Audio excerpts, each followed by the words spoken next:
What's up, y'all? My name is T. Shaw, and this is Brewin Black Podcast, where the contents we serve you is authentic, vulnerable, and relatable. That means we serve you with no cream and no sugar. I guess I like my coffee black.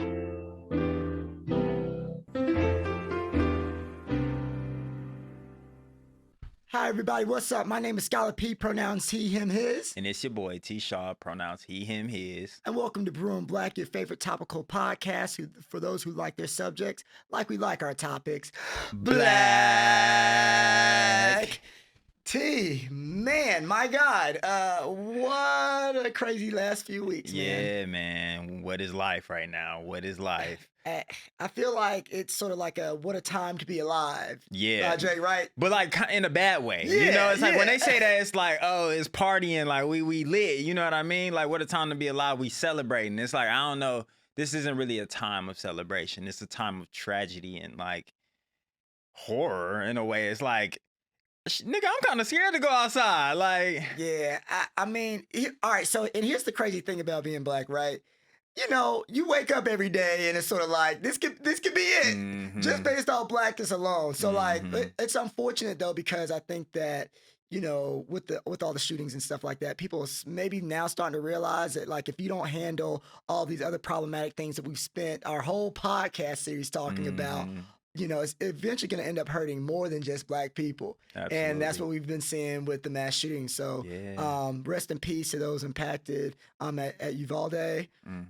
Rest in peace to those at Van Nuys, Tulsa, who've been impacted by the mass shootings. I'm just thankful to, actually be alive and to be well. And I think that in these times, the only thing that you actually can celebrate is the fact that you still have your health and you don't have something in you bullet wise, man. Because honestly, it's not a guarantee anymore. Honestly, and I think that's a scary thing. It's like we not safe at school, we not safe at the hospital, we not safe at church, we not safe at the grocery store, we not safe at the movie theaters. Like this is America, and this is not safe. And I think that we have to do something about this. I often don't feel hopeless, and I think when I do feel hopeless, it's an odd feeling because it's like, well, damn, like, what do I do? Like life isn't worth living if you're hopeless. You know what I mean? You don't have any control.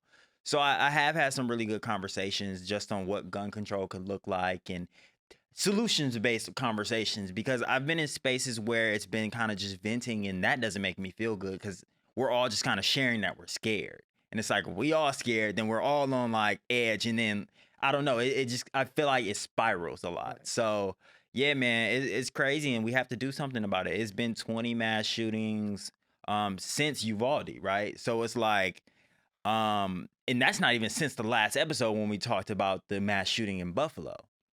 So America has a gun problem. I remember having this very vivid conversation with Esther. Esther was the woman that interviewed us for this French documentary. Shout out to Esther. Yeah. Take Brewin Black International.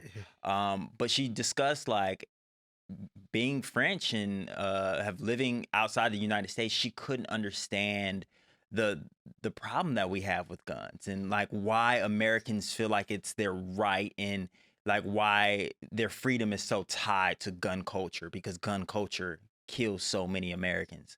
And then I even learned that like I think 2 out of 3 gun deaths are suicide. So it's like if we know that people are not only harming other people but harming themselves, like why do we have such this fascination with guns and guns that can slaughter people in seconds? You know, AR-15s and other semi-automatic rifles. So yeah, bro, like I think life has just been tough. I've been trying to think about like I'm trying to leave the United States maybe. Like I've already felt that way, but like now that I feel even more unsafe, like. And for example, I work in schools. I work in LAUSD South, but we got people that work in LAUSD Northwest. And there was a student just shot outside at Grant High School. So it's like, it's always a degree of separation until it's you. And I think that that's the scary part. Yeah, and there have been some politicians that I've seen on like Fox News saying like, oh, it's the social media, it's the video games, it's certain genres of music and stuff like that. But it's like it's all sorts of isms coming together because I mean, some of these are just straight up hate crimes. Some of these people have had manifestos talking about the groups of people they hated and wanted to destroy. Some folks they might have been going through something mentally, and because of gun laws and the lack of gun restrictions, they were able to get access to guns. Because like even some of these people who are like shooting up schools and places like that, they also like hurt their family members and stuff like that beforehand. Yeah. Right. So it's like, I am not sure what this fascination is with the culture, but what I am convinced of is that there's someone who is still benefiting off this violence because it means less restrictions on guns. And we have to realize that someone up in the clouds who has a lot of power in terms of politicians, gun rights lobbyists, gun manufacturers. Right. They are benefiting as long as their families don't get hurt by this. And I think that that's the conversation that we had. I remember Steve Kerr was talking about, being upset talking about this, but it's like, Steve Kerr, don't tell us, tell the owners, tell the billionaires who have the power and who have the influence to lobby against gun violence, right? And so I think that we have Stop to playing in the finals. Right. Like we ain't gonna play until we'll play every day that there's not a mass shooting. Like, oh God, you know could what you I mean? imagine? Could you imagine? Like for every week there's not a mass shooting, we'll play one game. Like we have to, because it's stopping money too. That's really the main factor. It's like people think that like, oh, NBA players don't carry that much influence. Yes and no. Like people look up to them, but I think more than anything, there's so much money that goes into the NBA. Like it's a multi-million and billion-dollar like enterprise and corporation. Like, no, they gonna make something happen. Like if that money stops flowing. Right. And I think it's like you said earlier, like we have to be creative in ways of like actually making the changes, because venting is great and it's needed to process. Oh, absolutely. But it's like with all these brilliant minds, whether it be in academia or outside of it, like there's so many ways to impact change, or to get the people who can impact change to be like, oh man, like you impacted my change.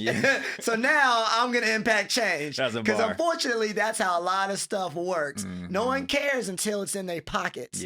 Right. And if I can't get the politician who can change that, I don't want to put anyone's family in danger or anything like that. But you won't feel the impact of this, because your family will always be safe. But if your pockets aren't safe, that's messing with your family's generational wealth. That's messing with your money in your pockets. And now there's an issue. And so, I think that we just got to continue to be creative and think outside the box in terms of how to keep things moving. And, like we said before, the blessing is being alive. Hug your loved ones, love on yourself, because we are living in days that are unknown. Absolutely. And I was going to actually ask you, how are you feeling just outside of that? Like, how are you feeling in your personal life? Personal life, man. I have been sick for maybe like the last week, but I'm getting over that hump. Feels good. I'm feeling super, super productive. Like I am kicking butt and taking names. And so I'm just trying to keep on that roll, man. What about you? I'm good, bro. I'm good. Like even amongst the chaos, like my personal life, my inner circle is solid. Like we good. Like me and Alex went to the county fair, and I hadn't been to the fair before, so that was lit. Oh, word. Yeah. So I mean, it was my first time at the LA County Fair. Like Vegas don't have things like that. I think I went during like when I lived in Cleveland. They had things just like it, but I hadn't experienced it maybe since I was like 8 or 9. So it was such a cool opportunity. We saw pigs raced, and I ate a funnel cake. I got to ride this ride called I used to call it a yo-yo. It was that's what it was called in Cleveland. So it was a really good time. I think it was just nice to like really be able to relax and just kind of spend quality time with my girlfriend. But yeah, like everything else, like I got to talk to my friends. Like my friends doing good. Like their kids are good. Like their careers are going well. People going to job promotions. This graduation season. So I think there's a lot to celebrate, and there's a lot to like be happy about. But I think we have to keep those things in mind when there's such horrors going on in the world, or at least in the United States and in our like close proximity. I think it's good to count our blessings. Absolutely. And I want to go back to what you were saying about, your inner circle being tight, but also you're talking about people getting job promotions, people graduating. And what it sounds like to me is that there's a lot of change going on in people's lives, right? Yes. And today we want to get to this idea of change and what that looks like and how we sort of process that in our lives. So I'm going to ask you some questions, and we're going to go back and forth. Let's get into it. So, and not only change, but what actually brings about that type of change, right? Mhm. And when we talk about change, what we have to have a grip on is our habits, right? Mhm. So let's start there. So what are some good and bad habits? How do you define those good and bad habits? I think a good habit is something that puts me ahead. It's Mm, something that that benefits me in the long run. It's something I can do at 9 a.m. that is carrying me throughout the day at 7. You know, it's like I look back and I'm like, T-Shaw, you did me good. You know what I mean? Like you was looking out for me. For example, like I'm applying for this part-time position at a community college nearby. And I made a syllabus when I was graduating from my master's program at UCLA. So it's like I looked at that and I'm like, oh wow, I already have so much stuff. And it's like, let's go, bro. You right. you hooked me up. So I think of things like that. And bad habits are, I think, the opposite, right? They put me behind. They cause me trouble. They cause me harm in other ways, or not me harm, other people harm. It creates a bump in the road. It something that might have felt good in the moment, but like long term or even short term, right after that immediate gratification probably wasn't the best for me. I think a bad habit I have definitely is like spending too much time on my phone, just scrolling Mm, aimlessly for 15 minutes, and that 15 minutes made me late to something. right. So those are just some examples. What about you? No, I love what you said in terms of like good habits. Like when you can go back and have a conversation with your past self, and your past self can be like, "Oh, like you really set us up. You really gave us this alley, Mhm. bro." Mhm. And I was talking to one of my good homies in my grad school program. Shout out to Tim. And he was talking about how his past self has looked out for himself so much because of the Mm. discipline and the things that he was doing back then. And Okay. he's like, even my present self is going to be looking out for, or is looking out for my future self. And Mhm. that's what I try to think about when I think about a good habit. I think about the feeling of gratification that's more long term, right? Okay. So it's Okay. not instant in the moment, but you feel good about it later. You know what Yeah, I mean? You're like, absolutely. wow, like you don't want to get up and go to the gym, but like once you're at the gym, you're like, okay, yeah. Like Mhm. after you get done with it, you like, I'm so glad I did this, Yeah, right? you feel refreshed, like it brought your body like something they really needed, but Yes, it was hard yes. in the moment. Exactly, exactly. And I think when I think about bad habits, I think about things that you do that make you sort of feel like you're in quicksand. Like it's just Oh, that's a bar. bringing you down slowly, Mhm. but eventually you're gonna hit rock bottom. Mhm. And you And might not even notice it. I think that that's the thing too. It's like quicksand. Like when you struggle against, that's when you kind of sink deeper. But it's right. like otherwise, it's slowly but surely. Yeah, exactly, exactly. And so like when I'm doing these little things, I'm like, okay, that probably wasn't the best decision, but so what? I Mhm. got I got more time. I can correct this later, this, that, and the third. And then all Mhm. of a sudden you look around and you're like, all these different things have compounded amongst each other. And it's like, yo, what am I doing? And now your eyes are like really above the sand, and you like, all right, well, how do I get out of this now? I should Mhm. have gotten into it when I was waist deep, you know what I'm saying? But I chose not to. So I think those are things that bad habits, or that's how I would describe bad habits. Um, but speaking of bad habits, what is a habit that you feel like you needed to change for a while, but you didn't? So I know you mentioned social media. Mhm. You want to go more in depth about the social media? Or you Yeah, want to? yeah, and I think it all compounds. I'll give you kind of three things that compound it. Well, two things that compound to make one thing that is being late. Being late is the outcome. Mm, And it's like I have had this problem since I've been a kid. And I think it's rooted in my mom used to be early to everything. I used to have to be the first one to everything. And I hated ooh, waiting. I hated waiting. And I hated being rushed. So like now that I'm an adult, I'm on my own time. And I like to take my time and I like to be leisurely. But unless like money is involved, like I am literally fined for being late, or there are some real social like uh I don't know, like there's a real problem, right? right, Like I'll really get in trouble if I'm late. I'm probably gonna be a few minutes late because most people are late. So right, it's right, like if I'm gonna be late, like why would I be early and wait on other people when I could just be the one y'all waiting on? right, right, Which right. I ain't the best thing, but now I'm bringing it back is like the things I know that lead to that is I don't have a morning routine. I have a soft morning routine, but it's like I think I even know what I need to do, but I don't do it. Mm, So it's like I get up, I brush my teeth, then I lay back in bed for a second. I might scroll on social media and waste like 10, 15 minutes.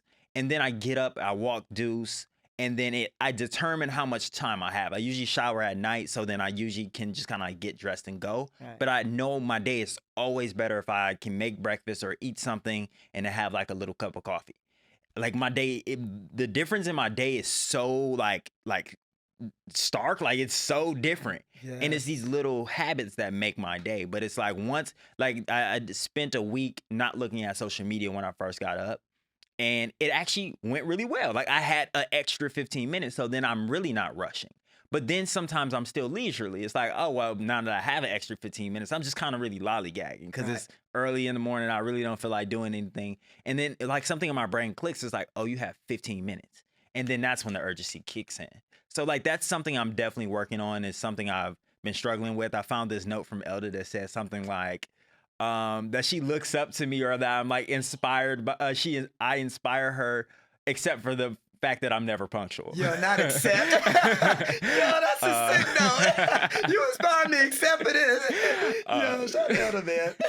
So, and I just came across it on my phone earlier today, which was just funny. I was just looking for something else. But yeah, those are some like bad habits and routines that I have. What about you? Man, I love how you talked about it compounding, and you said something interesting that I'm going to get back to. But for me, I would say time management and organization too. I think that I stay up late and I wake up late, and I know that, you know, part of that is because of my nightlife. And so my nightlife consists of either binge watching a show, because if I'm working hard all day, I take back my time very aggressively at night. Or if I'm out and about in the beautiful city of LA, you know, I think that is it compounds, because if you out till 2 a.m. or 3 a.m., you know, partying, or you out to 2, 3 a.m., or you're inside 2 to 3 a.m. watching TV, it doesn't matter. This time is still the time, right? If I go to bed at 4, it doesn't matter whether it was because I was in the house or if I was outside, right? And then I think that when I do that,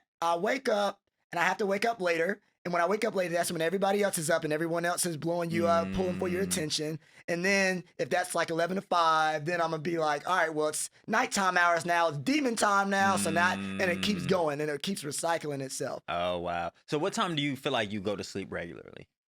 Anywhere between 2 to 5. Ooh. Yeah. Okay. I'm a night owl to the fullest. I feel that. But I think that a big thing for me was when I was working like at 8 to 4.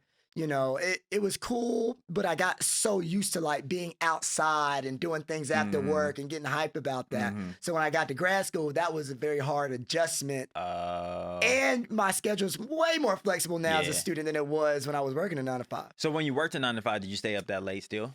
Sometimes. I'd be out, like I have to be up at 8. Sometimes I'll be out till 3 or 4, you know, and still be late to work, even though I was like a 2-minute walk. Like I was ratchet. I'm not even going, I was ratchet. But I think that you understand those systems the more you analyze. And I love how introspective we are. And I wanted to ask you, what goes on through in your mind when you know, like, this is not what I should be doing, but then you still do it anyway? Because we all go through that, right? Where it's like, I probably shouldn't be doing this, but I think that, like, somehow I turn that off. Right. You know, like, I know that I shouldn't be scrolling on my phone, like, logically when I'm in bed laying on my, like, phone, right? But I'm not thinking that I should get off my phone really much. And sometimes I will, but that's only when I switch between apps. And I think that that's because that's what apps want you to do, right? It's like when I leave Instagram and go to Twitter, like I'm thinking like, oh, I shouldn't even click on Twitter, but I click it anyway. Right. And then that thought completely, it leaves me because I'm reading an article, or I'm looking at some mess people talking about, or I'm checking my like messages. There's a bunch of little things that I'm doing, and it's semi-productive. I'm consuming information. It's not like I'm just like, oh, look at so-and-so went to Haiti, or so-and-so went to Puerto Rico. Like, it's not really much of that. Right. It's kind of like reading the morning newspaper, but it's like, I know people do that while like drinking coffee and like eating breakfast. And it's like, it's just misplaced. Like, I need to do all of these other things first and then head over and do that. But I don't. So it's like, I think I get kind of upset at myself after the fact. It's like wallowing in guilt for a little bit. It's like, damn, now I'm finna be late. Right. Nigga, you know you shouldn't have been doing that. Exactly. So yeah, after the fact, I'm definitely like a bit harder on myself. Oh, for sure. Yeah. No, I know another big thing for me too is like prioritizing, just like you talked about social media. I think I prioritize communication. So like, let me hit up this person or respond to this person, even though I know I got tasks that are way more important, that are the priority, that are the reason that I'm alive and able to do what I'm doing and live how I live. Yeah. But it's like, sometimes prioritize the social aspect of it, whether it be media or texting or something, over this other stuff that I need to do. And I also think another part of it too is like, with the nightlife is so sporadic and spontaneous. Like if I'm going out, like I might not know until the hour of, and because I don't have that stuff planned in advance, I spend a lot of time trying to communicate with people, see what's going on, and like all that energy that I'm taking could be used towards getting other tasks done because I already know what's going on, right? So I think that for me, when I think about a bad habit, I'm just like, yeah, like it won't be that bad. And I'm like, I think I'm also really good at bouncing back. So I always tell myself, oh, I got, it's a mistake, but I can fix it tomorrow. I can do this, that, and the third. But it's like, you're running out of time in life. You know what I'm saying? So it gets a little. So when you're out, are you cognizant of the time being passed? Like I know, like when you're having a good time, like shit just flies by. But are you ever like, all right, I know I need to get home at 1:30 or 2 so that I can be ready for whatever happens at 12, or like I know I need to get up at like 11 so I'm ready to do whatever at 12, right? Yeah. And the thing about it is, I'm darn near never gonna miss an appointment. Like I'm always gonna be on time to all my little meetings. Like I'm still gonna get all the things that people are counting on me to get done. But the issue here, T. Shaw, is my own personal time for my own personal tasks and goals. So like I might get to that meeting and do great in the meeting or be a great TA for my students, but maybe I got a paper that I should have been working on, and maybe I missed gym time because I woke up later than I should have. You know what I'm saying? So it's you like, had to make a sacrifice somewhere. yes, and usually because I don't want to let people down, I'm gonna make the sacrifices in my own life. But then it's sort of like, I've taken care of everybody else except myself. Yeah. And I feel like that's what a lot of us go through. Because you've stolen your own time the night before. Exactly. And it's like, and the funny thing is, all the stuff that I be doing, like, it's not going anywhere. Yeah. Right? Yeah. But when you get caught up in a habit, just like social media, right? It's not going anywhere, but you love to indulge. Yeah. For whatever reason. And it's not even that. Like, sometimes I'll be scrolling and be like, this is so stupid. And it'd be 8 minutes later, and I'm like, I really wasted 8 minutes reading some shit that I ain't even care about. Like, or that upset me. And it's like, that's what made me put my phone down. I was like, all right, let me get ready. Yeah. No, it's not the move at all. So let's talk about what habit actually scares you the most, right? That you have. And are others aware of this habit? I think I'm gonna come back to being late. I think that what scares me the most is that I'm extremely productive nonetheless. I think I've always had the sense that, like, yeah, I'm gonna show up a little late, but if I showed up on time, you're not gonna get all of me. Like, if I show up on my time, I'm gonna give you all of me. Like, I think I used to approach my work at McDonald's like that. So I think that's how I've always approached everything else. It was like, they used to be sticklers for time. Like, they are give me every minute, because that's how McDonald's runs. So it's like, I would be like 4 minutes late. My manager will talk to me. But then it's like, when I'm on the floor, they know that shit's happening. Right. So I think that I've always approached it like that. So I think that what scares me is that I almost don't see a problem with it. I don't see a problem with it. I know other people do, and that's why I'm working on it. But personally, like, if it was up to me, nah, bro. Like, I'm chilling. Because when I'm comfortable and I'm, like, on my own time, like, when I beat to my own drum, like, I'm cold. But it's like, I know that I can't all the time because people count on me for other things. So it's like, sometimes I'll show up to my classes, and like, the one thing that really irritates me about myself is that I have a class that's only 30 minutes. And it should be more than 30 minutes. You can't get anything done in 30 minutes. And I know sometimes I'll show up even early, and I'll be waiting for the front desk lady to check me in because she has to scan, like, that I'm COVID safe and that I'm supposed to be on campus. Sometimes it takes her 4 minutes to get up from her desk to get to me. And if I'm on time, that could take the 4 minutes that I was early or the 4 minutes that I got there exactly on time. And then I got to walk to the class. I get to the classes. 22 minutes left. Gotta Now, if I'm set running up. 3 minutes late, then it's like, or if I hop on the freeway and it happened, like sometimes they randomly close the ramp that I get on. That adds 7 minutes. Add 7 minutes to already what I'm working with. Like, bro, that's 14 minutes of class. So it's like, I know that no matter what, I need to be early to it, but I don't. I always get there exactly when I'm supposed to be there, but then I'm always late. So it's things like that. It's like, it's a habit that I know I need to break, but I, for some reason, just won't or Right. can't. And Right. it's like, it's not that I can't, it's like I haven't fully committed to it. And I wanna unpack why. That's such a big thing. I feel like for me, I sort of had the opposite thing where it's like, no, what's scary for me is like people don't really know how bad some of my habits are. And so they're like, oh, Ashton, you're doing this, you're doing that. Like it seems like you got, and in my back of my mind, I'm like, I feel bad, not because I'm not doing good in life, but because I'm on level 1. Like I have not even reached Super Saiyan. You know what I'm saying? Like I'm definitely on regular Goku. He's not even in the ape yet. Like it's that. And it's amazing to y'all, but this like standard to me. Yes, this is, and I think It's base form. exactly. And I think that going back to what you said, I think a lot of folks, especially folks who are overachievers, they can get caught up in that because it's like, even if I'm behind by 4 or 5 meters, when I dash, I'm gonna be going +8. Like it doesn't matter. Like I always catch up with myself. But it's like, okay, but if you stayed ready, you wouldn't have to get ready. And you wouldn't have to play catch up with yourself. How much farther along could you be in certain areas in your life? And I think that's the biggest thing for me because I can fool everybody around me, but I have to deal with the guilt of knowing what could have happened or what I could have been in that sense, right? And I think it goes back to what you're saying, like, it's about commitment. Like, I know what I need to do. But like, for example, I have a dating, I'm a serial dater. I have a dating obsession. You heard it here, man. I'm getting vulnerable with y'all right now. I have a dating obsession, right? So, and I know I can balance the dating obsession with the academics or organizational stuff, but it's like there's no reason why I should be dating and talking to as many people as I've talked to. Like there's no reason. And I'm now getting to the point where I'm like mentally and emotionally exhausted. Like I'm like I don't even want no more with It's too them. much, yeah. It's too much. I'm hurting. Like and I think that when you commit to sort of trying to break a habit like that, it is hard because that's what you know, man. That's what you know. So what do you think the barriers are to breaking that habit?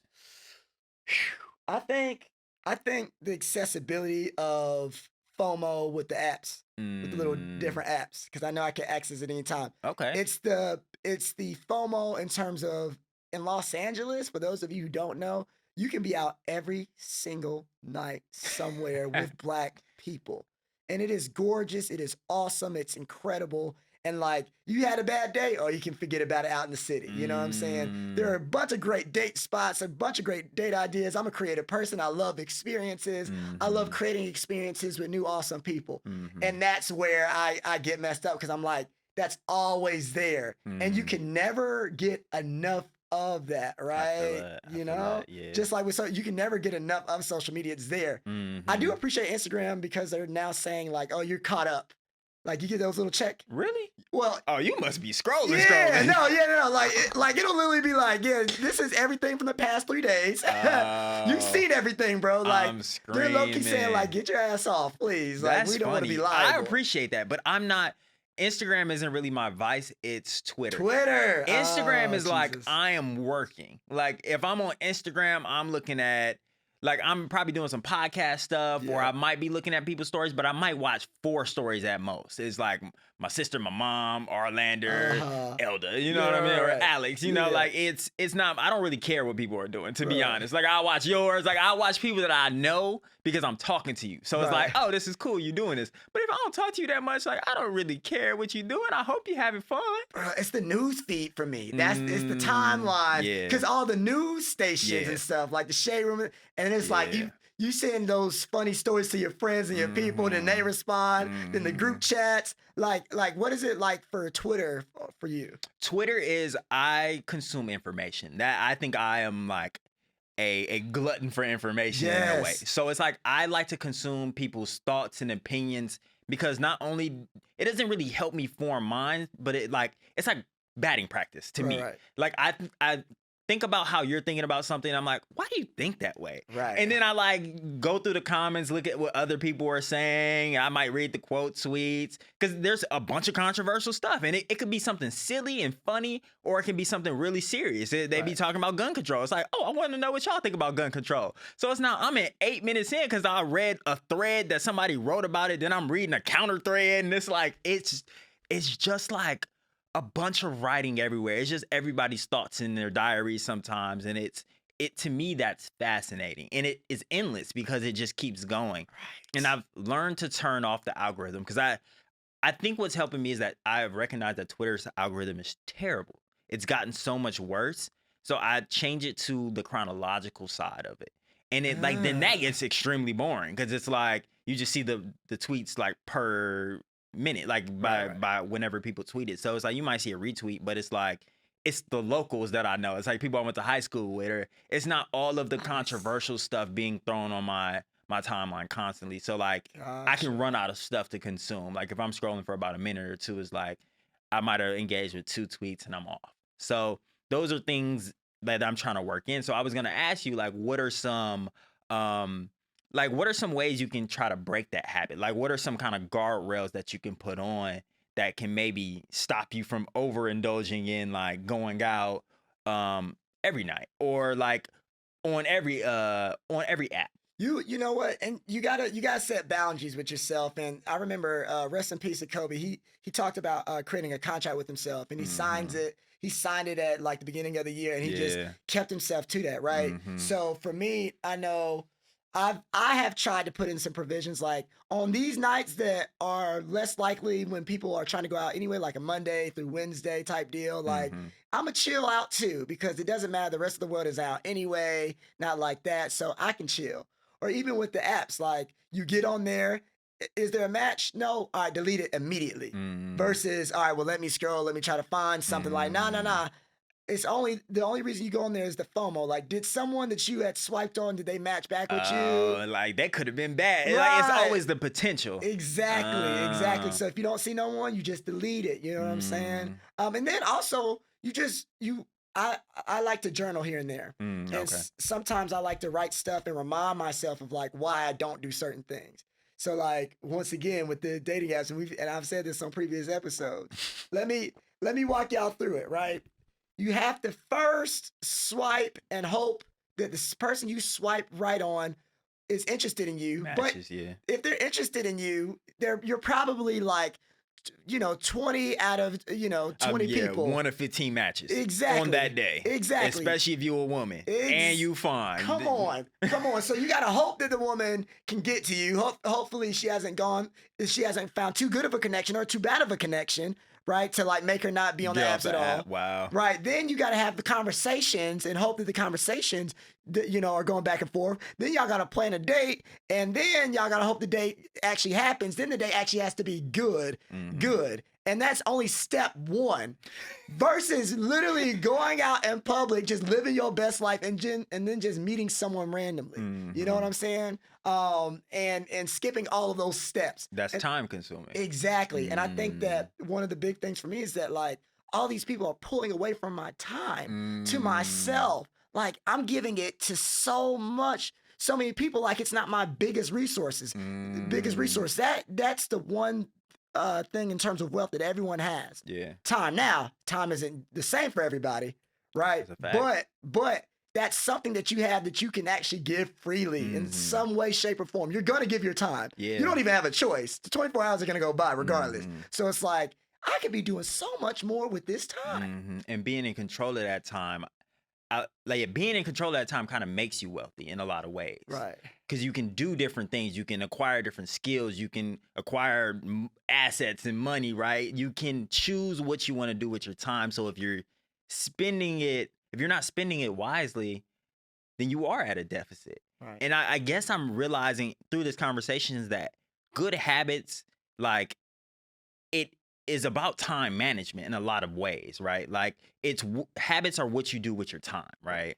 And a good habit means that you've given yourself some time. You've earned some time back to kind of, in a way, you've earned your freedom.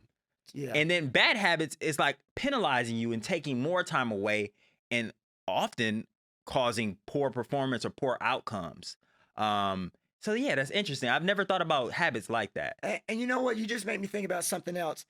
Habits are also investments, right? So That's a a lot of bar. times when you do good habits, you're investing in a company that you know is gonna soar. And you are the brand. Your life is the company. Right? Ooh. Like you are the brand, your life is the company. Right? Ooh. But so I like often, that. right? But so often we invest our time in bad ways in our bad habits, and it's like that's like investing in something that looks good, a company that looks good today, and then its stock plummets tomorrow, right? Like it's good on the surface. Yeah, because for me, I'm like, every time I do something now, I'm like, what do I get in return from this? So like, for example, when I go out, let's say I'm going out to a club, I'm like with my boys or go by myself, I'm like, okay, what do I get when I go out to the clubs, right? Like, I like music, I like dancing. I could do that at the crib, though. You know, I can get a little step at the crib. Oh, me. But I'd be like, all right, I talk to, these are real life examples. I might go to the club and get 5, 6 people's contact information, right? Now, out of those 5 or 6, 9 times out of 10, all of it's going to fall short within the first week or so. Yeah.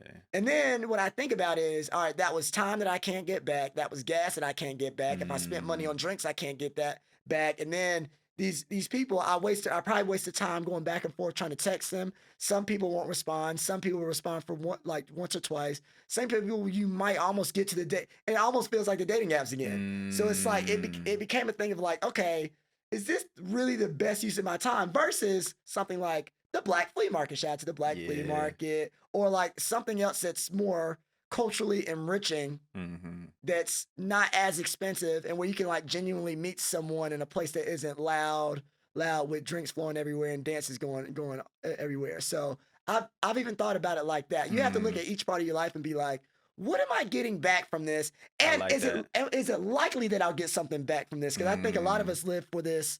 Like, if we use the club example, a lot of people go out and they think about the dream. They think about, oh, I want to have a one-night stand or meet this really cool person. And like, that's why I go out. But like, you got to sit back and be like, all right, the last 10 times I went out, how many times did that actually happen? Oh, me. Right? No, but for real, right? Like, the last time you got the last 10 people you matched with, how many people did that actually work out? Yeah, how often has that worked out? The last 10 times you were on social media, how many times did you feel like, damn, like this made me progress in life? And I think if you start doing that type of stuff, you'll realize like, it's like playing a lottery or buying a scratch-off ticket, right? It's like the odds are really stacked against you, but people just do it anyway with the hope that something will work. Right. But that's the scam of it, right? That's the finesse. Like, you're really getting swindled in that way because it often doesn't work out. It might happen to somebody, but that somebody probably isn't you. Right. And that just made me think of it because you said like yourself as the corporation, right? Yourself as the brand. And it's like, what you said is like, what am I getting back on it? And that made me think of like, what's the return on it? And it's like, I don't invest much. I'm small, like I'm small in it. I'm really dabbling, but I am learning is like, you want to invest in some things that are definitely giving you returns. Right. And then you can put those returns back into that and it'll keep paying out.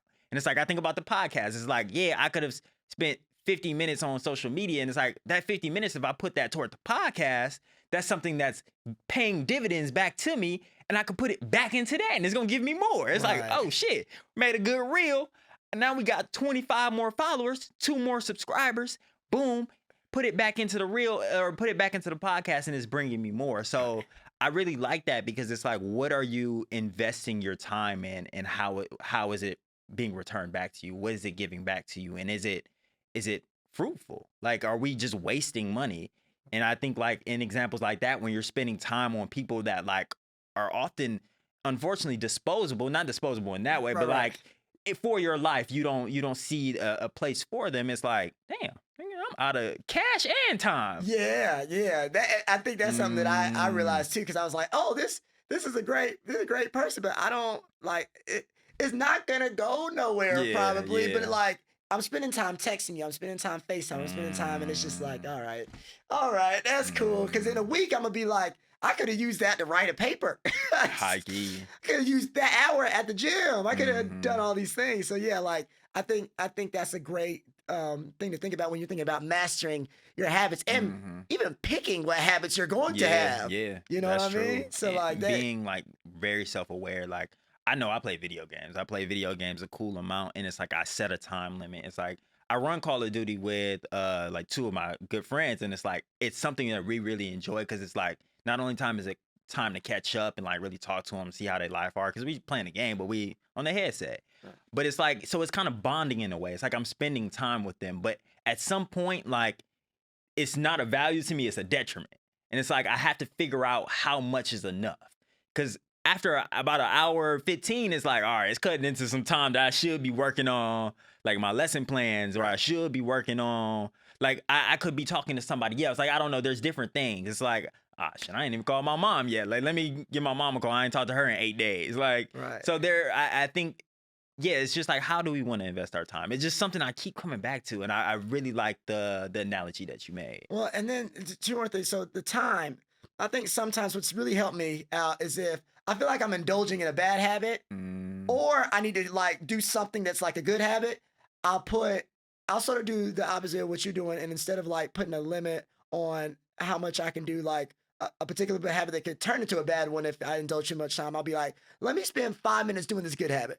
Let me just get that's smart. started. Like, let me put 2 minutes in. Like, if it's a paper that I do not want to touch, Mhm. I'll be like, let me look at it for 2 minutes. Or I'll set an Ooh. extremely small goal. Uh-huh. Let me try to edit this one paragraph, and then I can leave it alone. Uh-huh. Because I think that there's some level of endorphins that like are released when you do, even if it's just a tiny bit. You're like, I did something that I know was good productive. for me. Yeah. You know? Do you find that turning into more time that you spend on it? So say you like, all right, I'm gonna work on this paper for 2 minutes.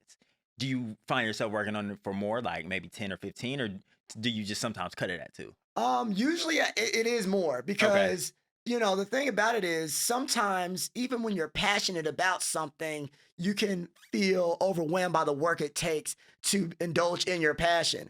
And so for me, I'm a nerd, I'm a scholar, so like all the papers and stuff that I'm working on is subjects that I love and I'm passionate about, but it takes a lot of critical thinking and a lot of logistical things, and I'm just like, but if I put myself in there and I realize, oh, this is what I'm like freaking created to do. Like, this is my bag. So like, I can't just spend 2 minutes on it now because now I take it so seriously. Like, right. Just like you showing up in the classroom or like when you are like working at Mickey D's, it's like, not like I'm good at what I do. I run this, not say you passionate about Mickey D's, but it's just like, when you get to it, you sort of realize like, yo, I'm a boss, bro. Like I gotta dominate this stuff. Right. And so I do want to say one of the last questions I want to pose to you, because we want to leave you all on a good note. What's one of the best habits that you like got into? So like, you know, you can talk about a bad habit that you changed for the better, or just a good habit that you picked up that you were super proud of yourself. Like T-Shaw from like 6 months ago was like, damn, I'm glad that I do that regularly. Okay. And I was actually thinking about like, so you were talking about setting these little time gaps, and that's something that I've picked up. So I'll talk about 2 real short things. So one thing is setting out time blocks to do something, because I find myself working on it even more, right? It that to me can only be more productive. So it's like one thing that I started last year and I ended up reading about 12 books or like 9 books or 10 books is I made myself read 30 minutes a day. And it's like, even when I hated the book, I was like, I'm going to finish it, because something I know I don't do is finish things that I don't like. That's a bad habit of mine because I committed to it. So I should just finish it.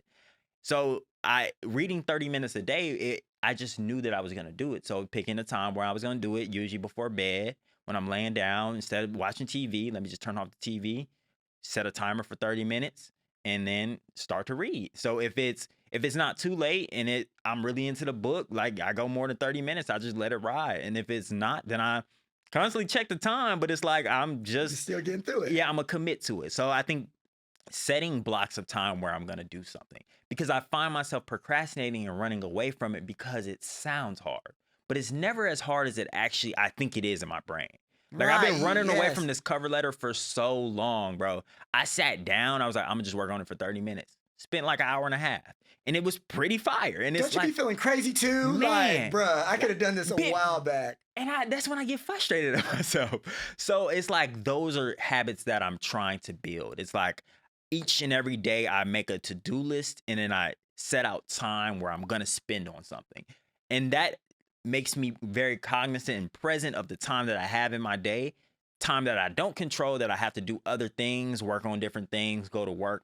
I'm selling my time, but then it lets me know what time I actually have and how I need to allocate it for me to be a successful person for tomorrow. The second thing I really been practicing it this week, and I didn't know I was this good at it, but I find myself getting very irritated or in a bad mood because things aren't going the way that I wish they would go. And then I just allow myself to experience that moment and just go with it. So we were at hot yoga. Me and Alex went to hot yoga on Monday. And we got there a little late, again, because I be bullshit with time.